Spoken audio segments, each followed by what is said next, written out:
Welcome to this week's episode of Talking Therapy. Talking Therapy is the companion podcast to my YouTube series In Therapy. We follow brave participants on their real-life therapeutic journeys with me. This is part of my mission to break the stigma around mental health, chronic illness, the reality that we all struggle sometimes. We all go through challenging chapters in our lives, and the more tools and strategies we have, the more support we have, the more skillfully and the better we can navigate those parts of our lives. In this week's episode, I'm going to be reflecting on a recent episode of In Therapy with Sally. We were exploring some of her challenges at work and putting boundaries in place. Talk a bit about what boundaries are, why they're important, and how to communicate them. I'll also be answering some of your questions. We'll take a question around dealing with judgment from others that perhaps don't understand the circumstances or the challenges which we are dealing with. Take a question around how to, if you're in an unstable situation at work, but you feel like you still have to work, how to manage that alongside your own health and healing journey. And finally, if you recognize you need to do some therapeutic work, but you're not well enough to do so, where do you start? What can you work with? So let's just reflect a little bit on Sally's journey so far. Sally's been in therapy for just over a year, and she's made some significant progress in that time. One of the things, though, that she's discovered recently is the impact of the pressures of work on her recovery journey. She needs to work to earn money. But when she was furloughed for a period of time and also had an extended holiday for a period of time, there was a significant improvement in her symptoms and how she was feeling. So I've been working with her in recent episodes around really communicating her needs to the kind of employers at work, but also protecting and standing up for those. I spoke to my bosses at work and they've agreed for me to reduce my hours down again, so that's brilliant. I feel like a bit excited about this next chapter because work isn't everything now. It's taken me a long time to realise that doing the shorter hours is going to make a massive difference to me. You know, I'm putting too much pressure on myself to live the life of a healthy person, and I'm not a healthy person, and I've got to build up some reserves of energy and actually start enjoying myself, and hopefully my symptoms will reduce even more. So firstly, what are boundaries? So boundaries is really about identifying and recognizing your limits. There may be contractual limits, things that have been agreed in terms of your role. May also be physical or emotional limits that are there as well. But identifying those, communicating those, and then also protecting and standing up for those. One of the things with boundaries is often it's an ongoing thing. It's not that once we recognize a boundary, we put it in place and then it's sort of miraculously job done. It's normally the case that we have to remind ourselves, but also remind other people of our boundaries and to really work to establish them and to protect and defend them. To do that, we need to have a level of self-awareness. You know, there are often in work roles, and I think Sally's is a good example of this, there's almost never-ending demands. So for Sally, there's almost like if she finishes doing the work on the front desk, there's paperwork. If the paperwork's done, there are customers to be called. If customers to be called, there are meetings to be had.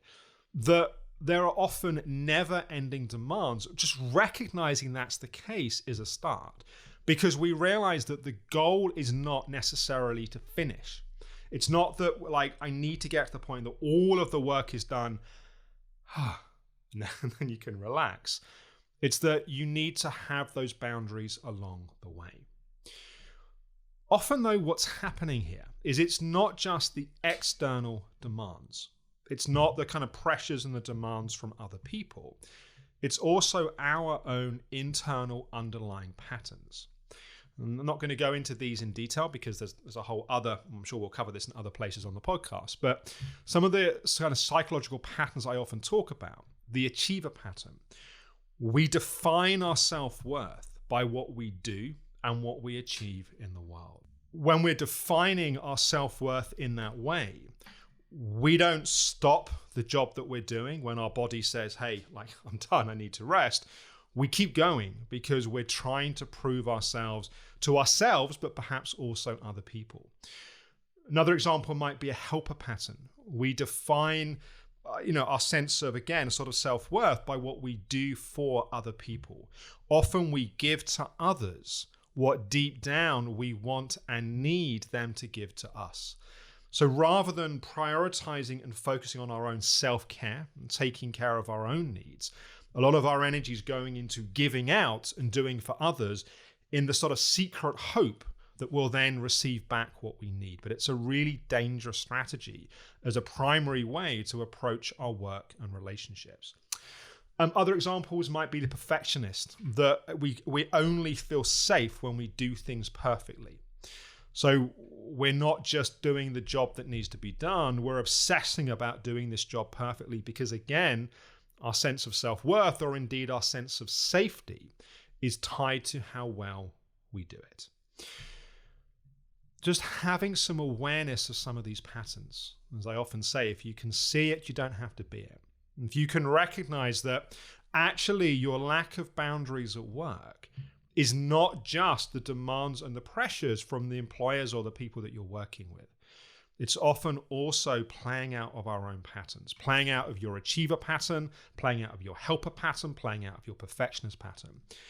If you work on those patterns, what you'll then find is it's much easier to have a healthier way of relating then in those environments. That sometimes there may still be those pressures, but you're able to respond from a much healthier and much more appropriate place.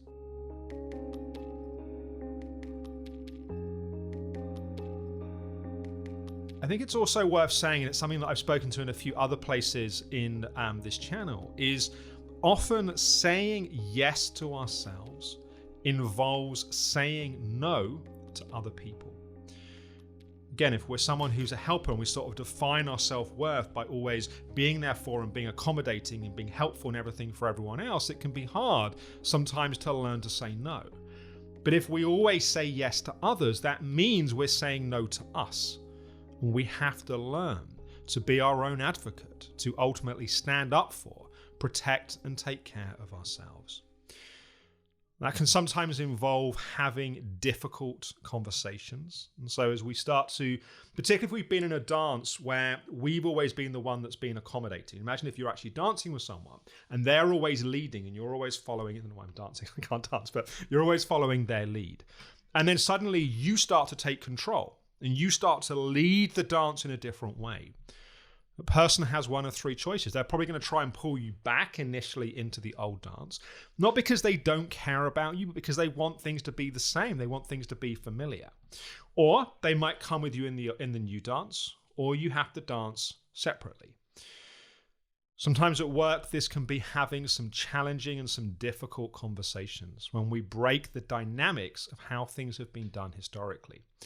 When it comes to having those conversations, I would highly recommend, and I talked to Sally about this, prepare. Don't just turn up and hope you're just going to sort of spontaneously know the right thing to say. Think about in advance what you want to say, perhaps practice, write it down. Take the time. It's an important conversation. Take the time to make sure you are prepared. Practice it. And then when you're in that conversation, work, if you've got mindfulness meditation tools, work to stay grounded. Feel your arms, feel your legs, feel your breath, feel your body.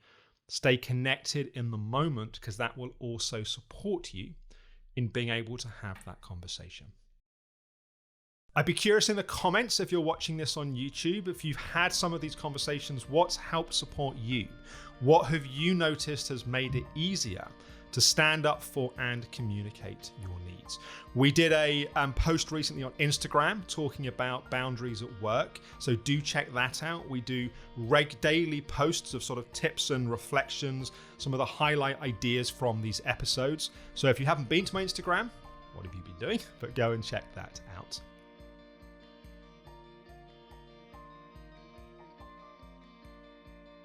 So I want to come to some of your questions now.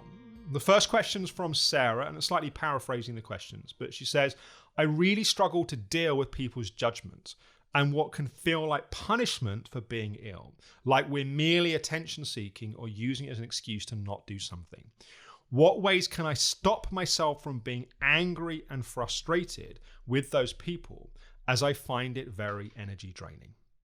So I think, Sarah, the first thing I want to say is I think a lot of people with chronic illnesses or mental or emotional challenges struggle with this, with the lack of often understanding of those around them. I think it's important to say that lack of understanding doesn't mean lack of love.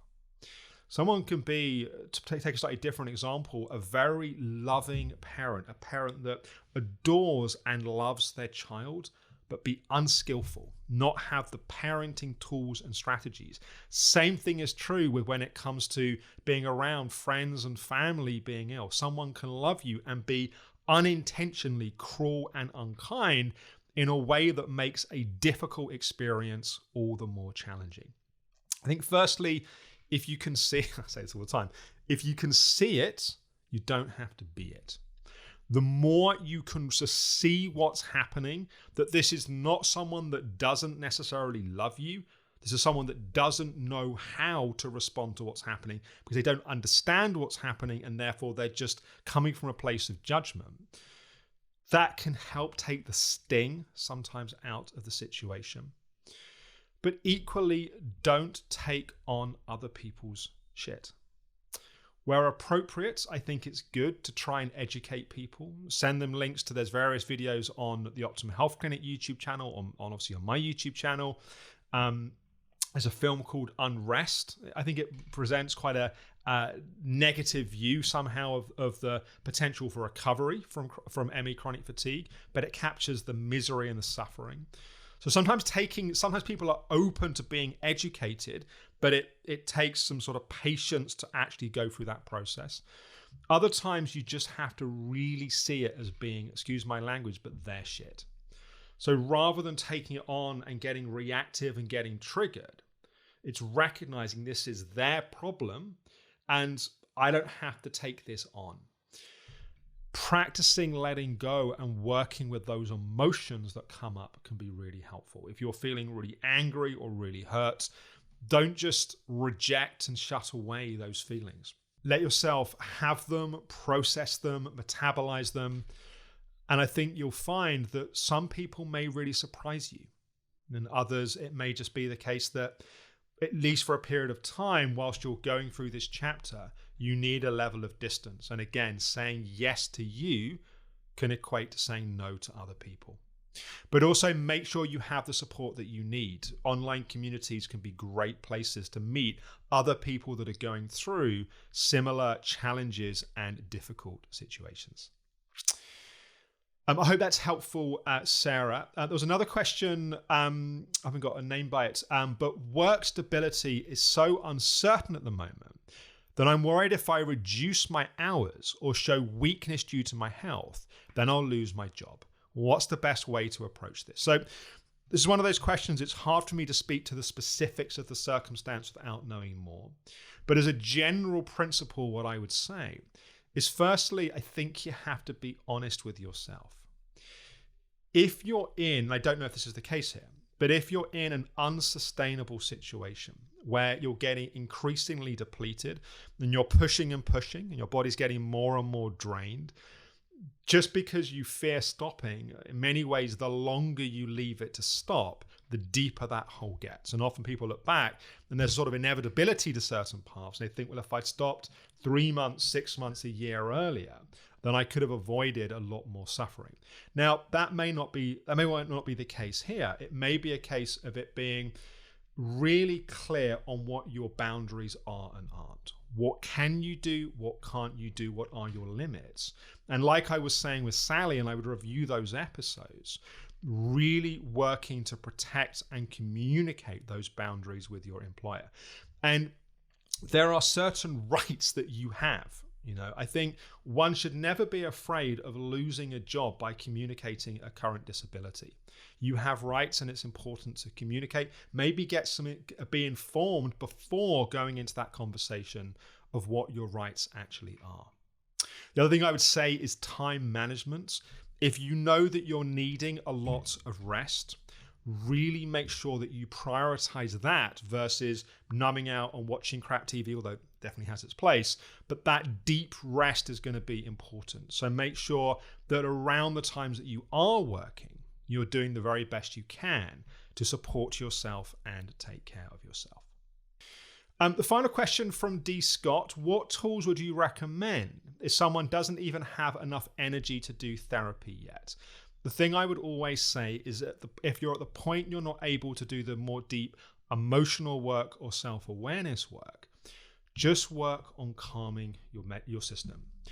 Basic mindfulness, meditation, just becoming aware of your breath, just working as best you can to just ground and calm and settle. That's a great starting point. And that's in the Reset program, by the way, one of the places that we prioritize for people that are not yet able to go into some of the more involved and more intensive work.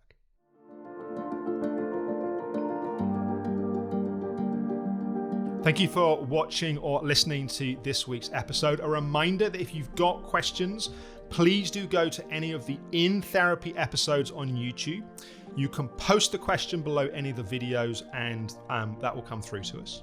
You can also email hello@alexhoward.com. Your questions really are firstly what kind of give us the content for this podcast, but also it really helps me know how these episodes are landing, what might be missing, what it would be helpful to clarify. So the more that you can kind of feedback, share questions, reflections, I personally find that really helpful. So I just want to invite more of that. A reminder, if you're not already on my Instagram, as I said earlier, we do regular daily posts from the content from In Therapy, Talking Therapy, little kind of quotes, reminders of the ideas. It's a great place to stay in touch. We've also been posting recently some new meditations, guided meditations on my YouTube channel. So do check those out. We're also doing a series of summarizing our season 1 participants. So we're doing sort of 2-3 minute videos that capture their stories. So if you've missed any of season 1, I really encourage you to watch those sort of summary videos and maybe take those as an inspiration to dive back into the archive. There's well over 40 episodes, I believe, now of In Therapy. So I'm hoping that's a really valuable resource. So as always, thank you for watching. Be kind to yourself. Go gently.